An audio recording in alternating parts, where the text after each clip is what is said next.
د نصرت مينې عالي لېسې د 19 بخش یا شعبې ښاغلی استاد اسد الله حیدر راشي او دوی ته د خپلې تحفې وړاندې کړي.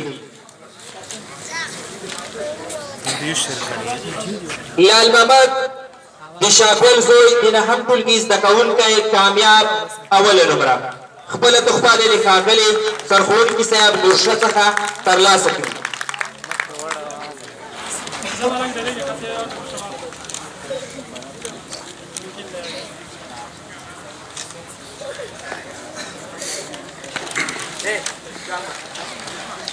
محمد شکیل د پلار نوم سلطان هغه دې راشي او په خپل ټولګي کې د دوهم نمبر د مقام د اخیستو لپاره خپله تحفه د استاد اسد الله حیدر څخه ترلاسه کړي.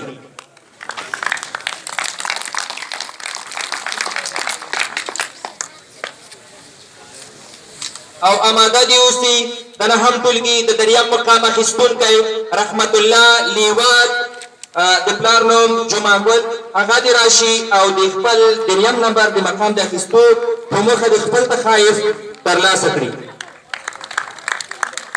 چاک چاک ته وایي که